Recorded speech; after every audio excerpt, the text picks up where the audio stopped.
CIA teaches us that all stories are built of two parts. They're built of a message and a narrative. The difference has to do with what levers you're pulling on inside the person's psychology. That's the way the government works. They know that they're shaping something to maximize the opportunity for a predictable narrative. So they already know they're not being honest. All that considered, what's going on with the US, Israel, and Iran? Netanyahu, after the October 7th attacks, realized that he has kind of a once-in-a-generation opportunity to combat Iran, kick them back decades or longer in terms of their ability to launch a realistic threat against Israel. Did they have the bomb, or were they close to having the bomb? Or does it matter?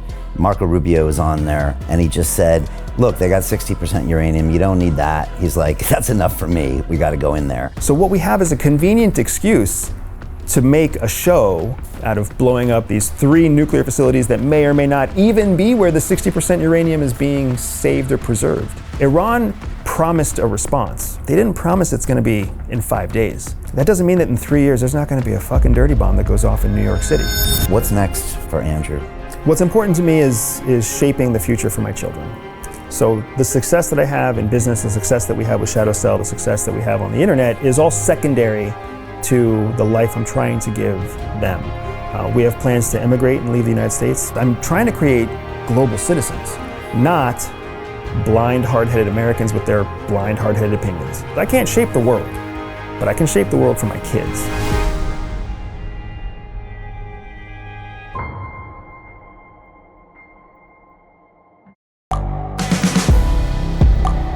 The world is changing. Inspiration is everywhere. It has never been so easy to connect, share, and bring people together. We're learning from others and finding the best in ourselves. Challenging our beliefs.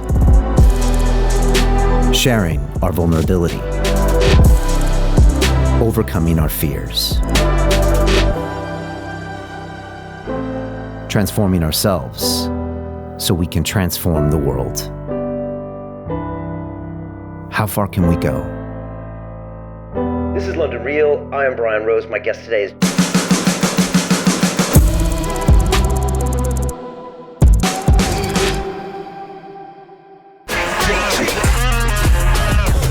Hey, I know investing in crypto is scary. It takes a real leap of faith because there are so many scams, rug pulls, and bad actors out there. It's a dangerous business, which is why 95% of people lose all their money. Well, that's why I created the London Real Investment Club, so you can access the hottest deals on the planet and use the crypto bull market to create the generational wealth that you deserve.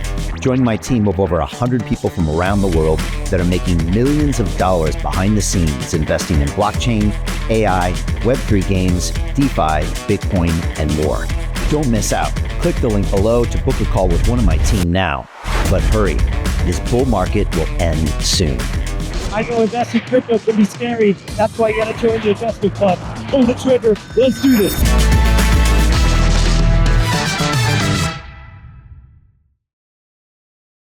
This is London Real. I am Brian Rose. My guest today is Andrew Bustamante, the decorated U.S. Air Force combat veteran, former CIA intelligence officer, author, and award-winning speaker. You started your career in the U.S. Air Force, specializing in nuclear ICBM operations and with tours in both Iraq and Afghanistan. You then spent 7 years working as a covert operative for the CIA, assuming many identities and working undercover to foil terrorist plots and steal foreign secrets. Today, you use those same mental, physical, and social spy skills you learned at the CIA as a private intelligence consultant with your company, Everyday Spy. Andrew, welcome back to London Real. I'm excited to be here, man. Thanks for having me. Dude, I'm pumped. You were here, I think, a couple years ago for the first time when you were kind of just starting off. Since then, you've blown up. Every day I open up YouTube and you're on like another show and there's another 500,000 or 1 million views. So look, congrats to all your success. I guess we should talk about what's going on in the world because you have insights that a lot of people don't. And so for people that don't know, at this point, the US has bombed Iran with the bunker busters. We think we have a temporary ceasefire between Israel and Iran, but we don't know if that's going to hold. I wonder if we could take it maybe back to October 7th, 23, and get maybe your thoughts from there to here, what you see happening, and then maybe what's really happening behind the posturing and the headlines. You know, the idea of what's happening versus what's really happening that's the operative question. That's what everybody's trying to figure out. And frankly speaking, I think that's what is leading to much of the confusion that we've had probably for the last 5 to 10 years worldwide, because we're starting to wake up to the fact that there's an intention that governments are taking, there's an intention that leaders are taking that's different from the stated intention that they're telling the public. And then from that division, there's a third narrative that comes out from media, right? And that media narrative is partially crafted by big media and partially organic and undirected by all of the new media that's coming up, right? So we're all swimming in information, but none of us fucking knows the truth. Yeah. And we all know that we don't know the truth, which makes it worse. So there's like 3 narratives there, right? There's the intentions, then there's the public, I guess, expressions of those intentions. Then you've got mainstream media with their own, biases and their own history. And then you've got new media with their own biases and maybe lack of history. Correct. So a lot of these podcasts are being accused now of having no journalistic skills and being responsible for these random narratives posing up. They say, hey, bro, I'm just talking, right? Then the mainstream media says, we're journalists. And it's like, yeah, look how that's worked out the last 10 years. And then the governments get accused. And then people get mad at governments for advancing the interests of their people. And you're like, well, isn't that what they're supposed to do? So Right. There's a lot of weird things. So here's what CIA teaches us, right? CIA teaches us that all stories are built of 2 parts. They're built of a message and a narrative. So when most average people talk about a narrative, what they're actually talking about is a message, what's known as messaging. The difference between messaging and narrative has to do with what levers you're pulling on inside the person's psychology, right? If you're pulling on emotional levers, that's messaging. I tell you a message that's emotional. But then after you receive my message, you will create a logical narrative for yourself. Right. So what happens all over the world, and what's happened all the way back to Rome and before, is people are feeding the public emotional messaging. Whether it's a business, whether it's an emperor, whether it's a politician, they feed these emotional messages. You see them in every commercial. You see them in every recruitment drive for the military. Right. You see them in parades. You see them everywhere, right? Right. Emotional message. Right. From that, groups of people then collate around a narrative that they believe is logical, right? Army of one, be strong, be a Marine, right? Army strong. You've got all these military, that's messaging that's emotional. Like, oh, I want to be independent. I want to be capable. I want to be strong. And then the narrative from that is, oh, America's strong because our military is strong, because our military is powerful from the message. That's the narrative that comes out. And then that narrative is adopted by foreigners and Americans alike and interpreted in different ways because Americans feel, yeah, we're powerful. And everybody else feels, oh, fuck, America's powerful. Yeah. And that's what happens all over the world. It's what the Ayatollah is doing right now in Iran. Yeah. It's what Netanyahu's doing right now in Israel. Messaging and narrative. And it was what Trump does as well. And that goes down to what he wears, the recent military parade in the US we hadn't seen in a while. Yep. The way he interacts with the world is that I'm the new tough guy and I'm making America out to be this. Biden, we saw him on the beach falling asleep. And so you can see the images combined with the emotions, and then that story lands with people. And then that can be augmented or taken down with social media and media on the top of that. And we saw that during lockdown and COVID, safe and effective. That's the mass psychosis you talk about a lot. And we've seen it used in lots of ways. I'd say the public is getting more hip to that, I think. But then again, they say just when you think you know what's going on, maybe you actually don't. My hope is that the public is waking up to the fact that there's a process. I don't know that they know the process yet, which is why I spend so much time in front of a camera, trying to teach that process. Okay. Because we've talked about how governments create messages and narratives, right? And that's very, very real. I've been in meetings with congressional committees where they're literally choosing what is our messaging and what is our narrative going to be about this topic. So they already know they're not being honest. They know that they're shaping something to maximize the opportunity for a predictable narrative. Right. That's the way the government works. When you layer on top of that journalistic intent, now I am a big fan of journalism. I want to say that outright. I like journalism. I think journalism had a place in the past that was critically important. Yeah. But where it is now is a very different beast, because journalism is about taking a series of narratives and weaving them together into a story. And every journalist listening is going to know this is true, and it's going to be absolutely damning on their face. If they don't have a story, they can't publish. So they have to create a fucking story. Right. They can't just tell us the facts. They can't just say, this happened. Yeah. They have to say, this other thing happened first, this thing happened next, and here's what's probably going to happen, and here's how everybody feels. It has to be a story. And their mission as journalists, is to create a story that will hopefully do X, Y, Z, make the better a better place, make the world a better place, inform nations, educate people. They have some sort of mission depending on their publication, but they have to make a story. How fucking dangerous is that, man? Without making the story, they're not considered journalists. Right. And that's where the new media comes in now, because now new media doesn't have that publishing impetus to create a story. So they just, like you said, it's all opinion. It's opinion and observation and pontification and extrapolation, which isn't necessarily any better or worse, but at least now they're willing to have a conversation about facts and openly say, we are speculating on what could happen next with these facts, but let's focus on the facts, which is something that neither media publishing format ever did before. And they don't have a big media company behind them that has to sell a bunch of ads, and although they have to probably sell their own ads, and they don't have this legacy of probably being infiltrated by the censorship industrial complex of the government for the past 100 years. Right. So they're a little bit more independent, and Joe Rogan never got a call from somebody in government saying don't print that, but the New York Times surely did 20 years ago, 50 years ago, 100 years ago. So they don't have that bias.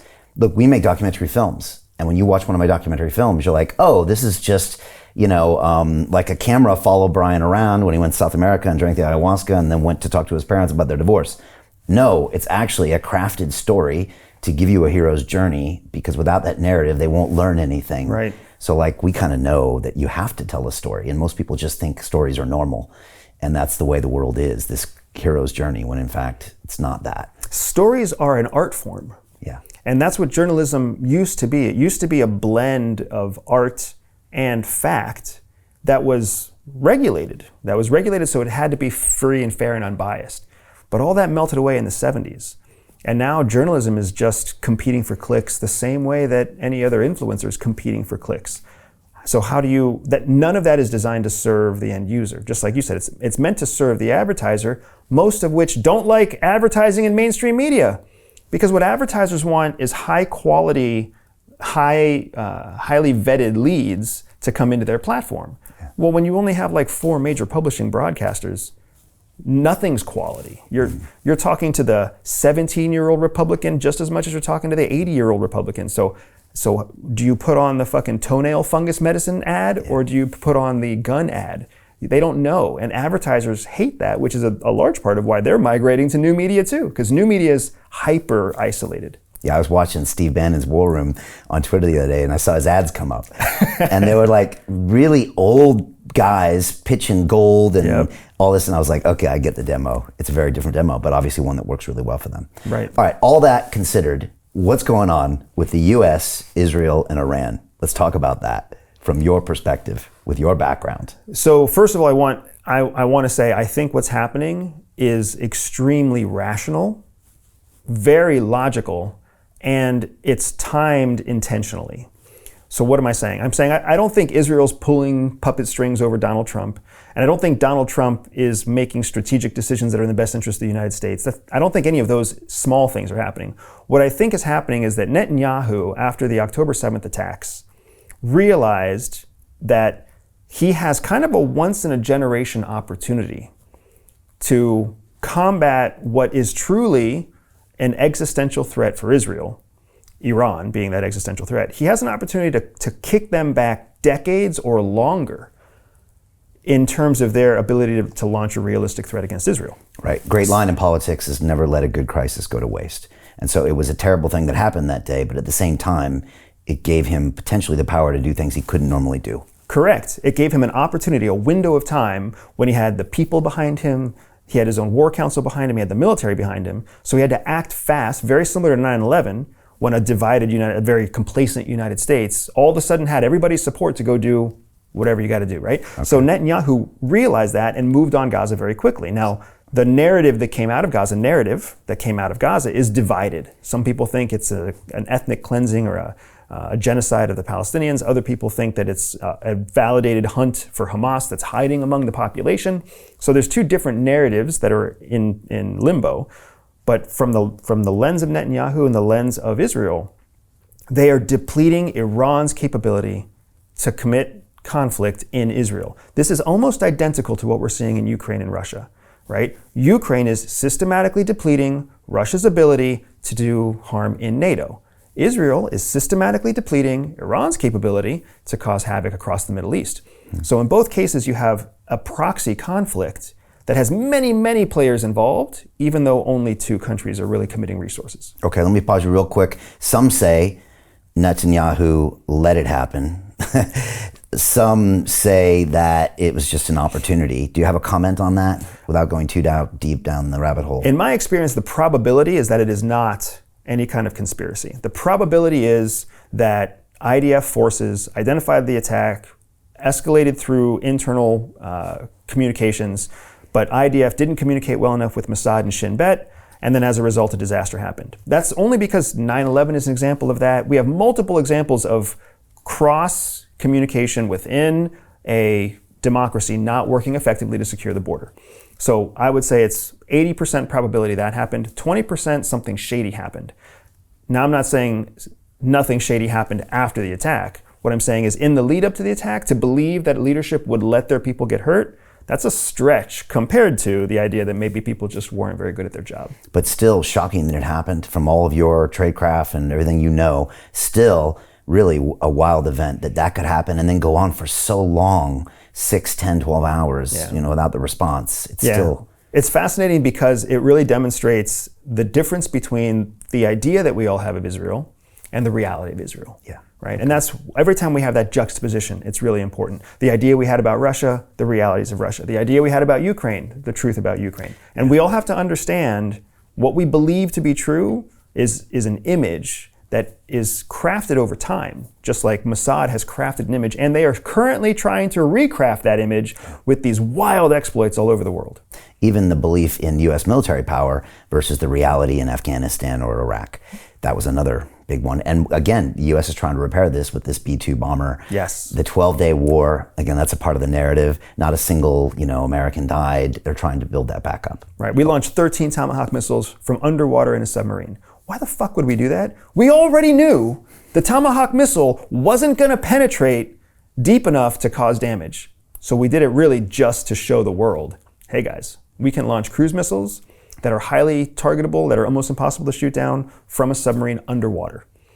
And they launched it after the B-2 raid. So mission accomplished, and now it was just like fireworks at the end. Yeah, Bannon said the same thing. He said that was just that was just a little bit of a show-off move, but didn't seem to really have the point. Okay, so you set the scene.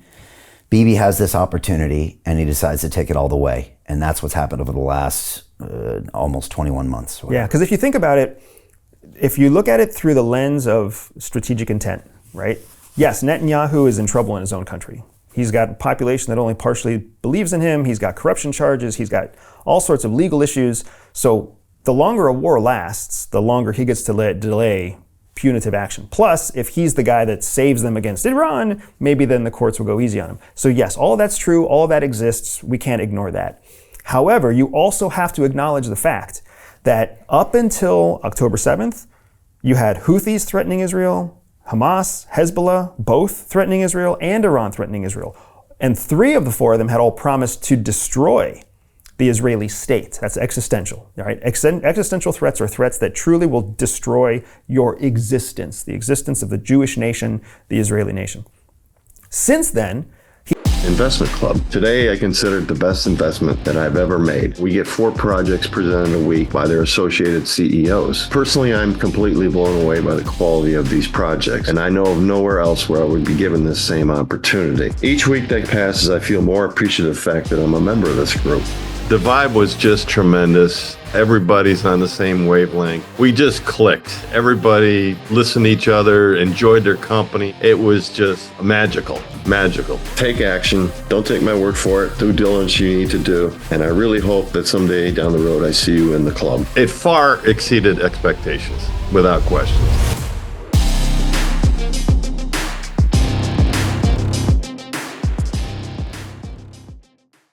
He has gutted Hezbollah leadership. He has gutted Hamas leadership, and he has basically shut down any air defense in Iran at all, and we're all wondering whether or not he's going to gut Iranian theocracy leadership as well. What that means for the people of Israel is they have breathing room. Whether they put him in jail or not, whether this ends tomorrow or ends in another 2 years, they have breathing room before they have to worry about any existential threat actually rising to a place where they can truly snuff out the Israeli state.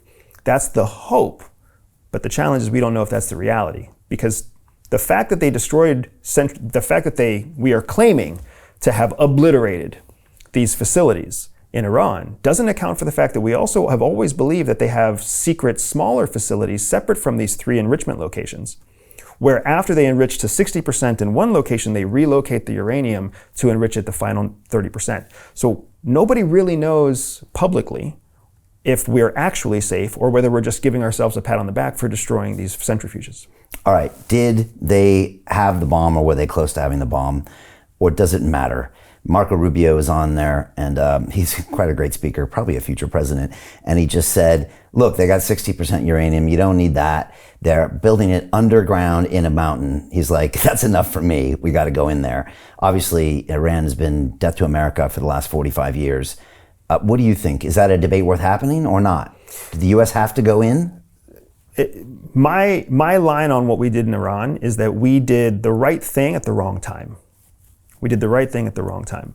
Nobody wants a nuclear-capable theocracy in Iran. And I want to specify that because nobody hates Iran. What we don't like is the Ayatollah and the theocracy that's taken hold of Iran. Iran was a friend of the United States, a friend of Israel, 50 years ago. Right. So it's not like we have a vendetta against Iran. It kills me whenever I see pundits and, hard right-siders come out and say that there's something evil about Iran. There's nothing evil there. There's a Shia state that's a theocracy that wants to expand and run Shia ideology throughout the Middle East and make it a new kingdom again, right? But that's specific to the theocracy. We needed to destroy their nuclear capability, their nuclear weapons capability. We believed that they were enriching up to 60%. Yes, it's the same equipment that takes something from 60 to 90%, but 90% makes it weapons grade, not weapons capable, right? I spent a lot of time in the nuclear missile forces of the Air Force. To actually have a nuclear weapon, you need enriched uranium, true, and a delivery vehicle, and a triggering mechanism, and some kind of consistency in deployment. They didn't have any of the other 3.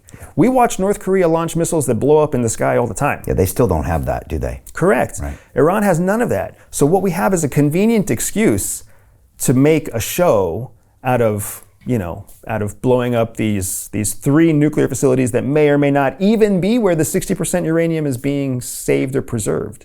What about a suitcase bomb, though? That kind of changes it. Well, a suitcase bomb can be done with dirty, nasty nuclear material. Okay, right. Right? If you think about it, think about how much damage comes from a nuclear meltdown of a civilian plant. And all of that enrichment is only up to 3.5%. Okay. Right? So Chernobyl, for example. So we've really not protected anything. All we've done is made sure that they can't take the next steps in creating a delivery vehicle for a clean atomic weapon immediately. Okay. This is my big concern. My big concern is that by bombing Iran, what we've done is send a message, not just to Iran, but also to China and to North Korea and to Russia, that the United States is willing to exercise questionably legal tactics to make sure that you don't compete with us. Which all that does is create a window for them to use questionably illegal tactics to bring us down as well, whether that's messing with our economy, messing with our currency, dirty bombs, biochemical weapons, etc. And that's what scares me the most. Iran promised a response. They didn't promise it's going to be in 5 days, right? The symbolic response that we saw with the rockets that launched on Iraqi bases housing U.S. military personnel, that's just symbolic. That doesn't mean that in 3 years there's not going to be a fucking dirty bomb that goes off in New York City. And Iran already knows that there have been other bombing attempts in Boston, in Central Park, in New York, that have been either barely prevented or not prevented at all. Yeah. So it's not over. Are there sleeper cells in America? Absolutely, there are sleeper cells all over the world. A big part of the American defense against sleeper cells, this is comical in my opinion, the big defense that we have against sleeper cells is actually human behavior. When you are a Shia Islamist from Iran and you go to a sleeper cell into whatever, Madison, Wisconsin, 3, 5, 7 years you live undercover there until you start to be like, well, shit, this is way nicer than living in Tehran. And then they just get complacent, like most Americans do, and then they just don't activate. That is the most effective means that we have found to protect against sleeper cells. Because otherwise there's no communication, there's no footprint, there's no digital back and forth. How do you find them? You don't find them until they're activated and actually active. And ISIS is showing us that lone wolf operations across the US are more effective than actually organized long-term sleeper cells. So are there sleeper cells? Yes. Will they activate? Is questionable. Because we haven't seen an Iran sleeper cell activate. Right. Okay. Now that strength move that Trump did also has upsides, right? Because you could argue previous administration didn't show any strength. Right. And so maybe it also shows the world that we have limitations, we have boundaries. So, I guess it's a yin and yang there. Right. And I am supportive of what Trump did in terms of engaging our Air Force to carry out a very sophisticated strike against Iran at a time when their air defenses were weak. I can go on and on about why it was a smart move, right? Smart does not make it right. Because now what he also did is he sent a message that said, hey, we have this power and we're willing to exercise this power outside of the UN, outside of NATO, outside of what our friends and allies have to say, even outside of our own demonstrable interests, because the US can't really make an argument that bombing Iran was in Americans' best interest, which is why Trump's base is divided, right? So it was really just a strongman move. It's very Trump to make that move because Trump understands he needed a victory. He's had too many losses in the last few months as a public figure. He needed a victory to kind of demonstrate his strength again. Yeah, and midterms are creeping up, and he's got to be very cognizant of that. The Fed's not doing what he wants, and the time is ticking. Right. He knows that. The courts are working against him, and the courts are winning. Yeah. He's got his own politicians working against him, and the politicians are gaining favor. Right. He had this giant parade to increase recruitment in the military when recruitment in the military was increased before he ever had his parade. There's issue after issue where he's failed to negotiate peace between Israel and Hamas, failed to negotiate peace between Ukraine and Russia. These were all things that he promised. Yeah. So he needed something to show that he's a strong president. Okay, interesting. Let's fast forward 5 years. Where do you think Iran is at that point? Some people are saying, topple the religious leader, but now you're going to have the Republican Guard guys come in. It could be worse. And that's probably what's going to happen next. I listened to a really interesting commentary the other day I'm watching too much Bannon's War Room, where the guy said it's usually, unfortunately, the power player that takes the reins. It's not the people's uprising with this benevolence. It's actually usually a strong man that comes in and replaces that. So what do you think happens? I mean, obviously we want to see Abraham Accords signed by everybody, kumbaya, the whole region gets along. I mean, I think a lot of people want that. We see signs of that already in the region, but what do you think is going to happen? It's hard to make those predictions for sure. The next few months and years are going to kind of define what happens next. I don't think we're any closer to the Abraham Accords between Saudi Arabia and Israel. Really? Saudi Arabia is probably very happy that Iran's been knocked back, but people forget that Iran is also the breadbasket to the Middle East. So the Middle East needs the Hormuz Strait to get their oil out, and Iran controls 50% of that. Almost all of your fresh food all across the Middle East comes from Iran. So Iran can quickly put a vice grip on all of America's closest allies in the Middle East and just funnel all of their energy and food up to Russia and China. Right? They can easily switch and bring great pain across the Middle East. If they did that, because of Israel and US actions, that's going to put a serious damper in the Middle East supporting Israel through the Abraham Accords. But we have yet to decide exactly how Iran's going to move next. So what's it look like in 5 years? There's reason to believe that there could be a regime change, but that doesn't necessarily, like you said, mean it's going to be a good regime change. Yeah. If there's anything the US learned in our 20 years that we lost in a global war on terror, it's that when you cut the head off of a fucking hydra, 2 nasty heads grow in its place. So what nasty heads are going to grow if the Ayatollah comes down? Yeah. And there's no reason to believe that they're going to become wonderfully democratic. If anything, they elected a democratic president on their fucking own a year and a half ago, 2 years ago, and we just completely disregarded that. So there, internally, you can understand how the Iranian people, not the Iranian regime, but the Iranian people are going to start seeing for themselves a narrative that they believe is that the West is trying to oppress us. Russia went from being a paper tiger to being a strong and flourishing economy. Not a stable economy, but a flourishing wartime economy. And now everything we did to try to make Putin look bad has worked against us. So why would we believe that everything we do to try to make the Ayatollah look bad is somehow going to work against us too? Plus they have their own media, the internet shuts down, they got their state-sponsored stuff, and they've been brainwashed for a long time. It's hard to undo that, and that hatred for America has been taught since they're little kids. It's hard to undo that, isn't it? And not only that, but it's beyond. Hatred for America used to be very easy, and I would argue as an American who's traveled the world, there are no friends to the United States. The United States has people who are conveniently friends with us, but as soon as we are not convenient to them, they're going to move on and be conveniently friends with somebody else. And that's just survival instinct, that's just human nature. But on top of that, the question is, it's bigger than America, it's become the question of democracy, right? Democracies are being on shaky ground all through Europe, through the United States, through the Five Eyes, right? People can't seem to agree, they can't seem to come to negotiating tables. So all these authoritarian or strongman regimes, the people within those strongman regimes are watching as strongmen take over democracies, right? Trump is just a strongman. He has more authoritarian techniques than he does political democratic techniques. But the same thing is true, in Portugal, the same thing is true in France and Germany right now, the same thing is true in some of the biggest democracies. South Korea has a president that's, being reviewed for impeachment. The Philippines has a vice president who's trying to go through a legal process to become president instead of go to jail. I mean, come on, Netanyahu is on charges for corruption. You've got the most talked about democracies of the world are failing. Not failing critically, but failing enough that the rest of the world has to be asking themselves, is democracy really what it is trumped up to be? Yeah, I spend now 6 months a year in Dubai, and I ask that question every day because here's something that functions incredibly with I would say a benevolent strongman leader, a strong family with like a 100-year vision for this country that delivers. Mm-hmm. And they make Western democracies look like a joke. When I come back to London, I'm like, what the hell is going on here? Yeah. This is a city and a continent in decline, and there's no turning it around. There will be no Trump of the UK. There will be no Trump of the Europe, I don't believe. America kind of got that. We'll see where this goes.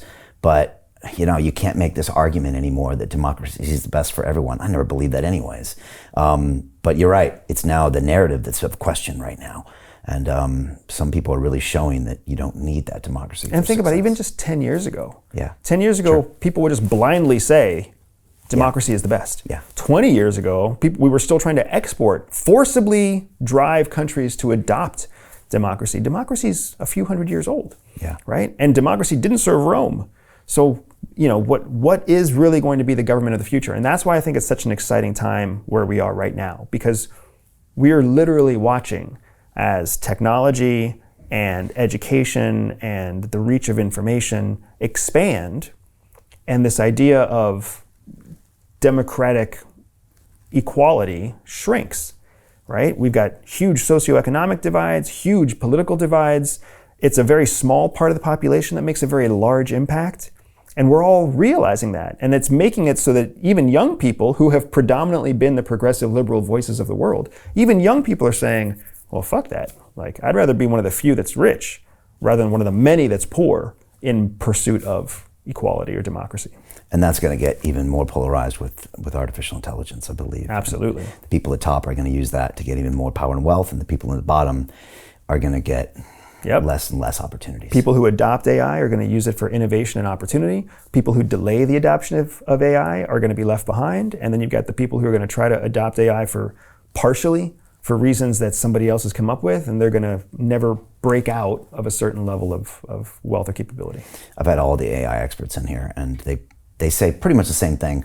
I'm not scared of the AI, I'm scared of the people that are going to use AI to dominate the world. And we already see this crazy scramble going on in Silicon Valley, because they all can see this is the technology to scale. I'm also scared of AI too, because once it gets done with them, it's going to have its own voice. But that's another story. Just to finish up with the Middle East, from pure tradecraft perspective, what did you personally think when you woke up and saw that Mossad had detonated those beepers? Or some of these incredible feats, the falling of Syria, or some of these other things that I don't think anybody ever saw coming. What did you make of that? Because I'm guessing the CIA couldn't have done something like that.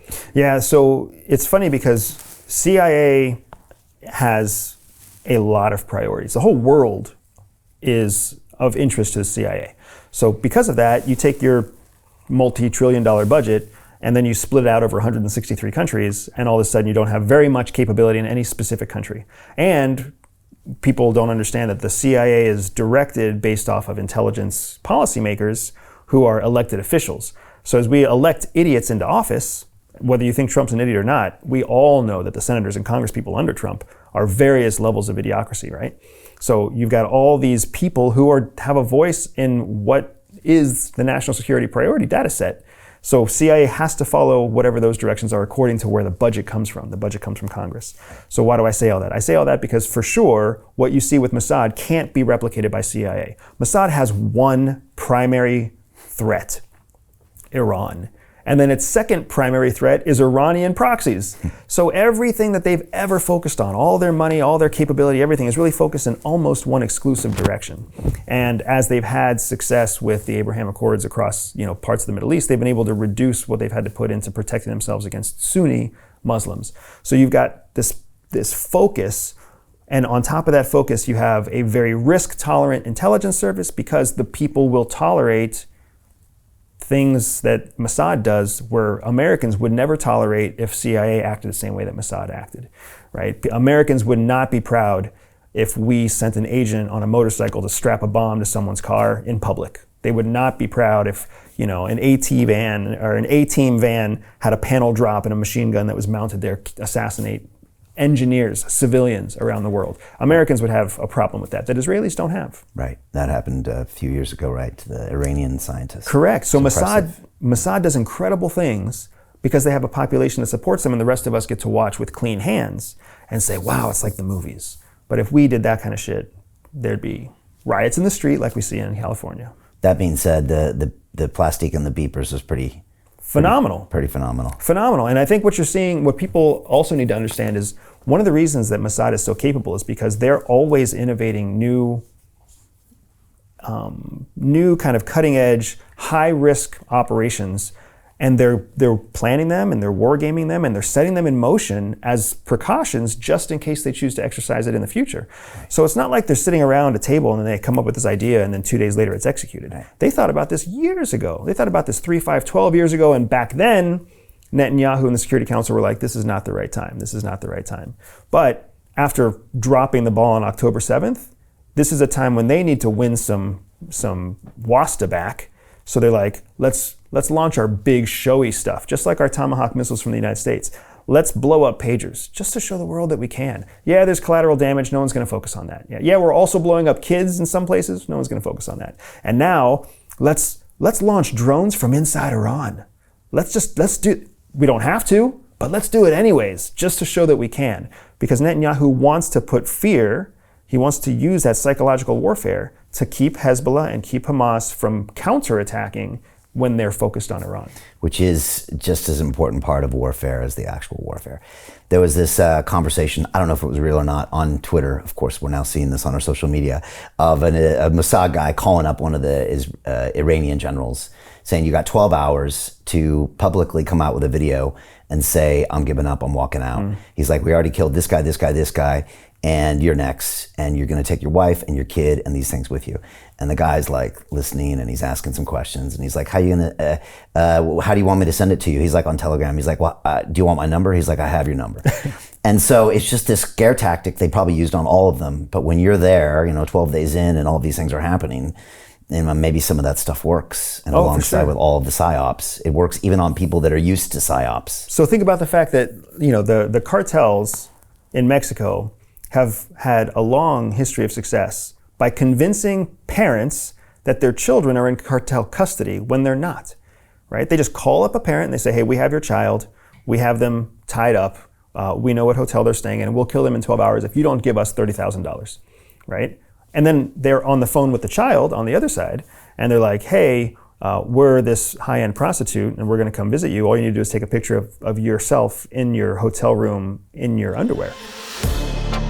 To continue watching the rest of the episode for free, visit our website londonreal.tv or click the link in the description below.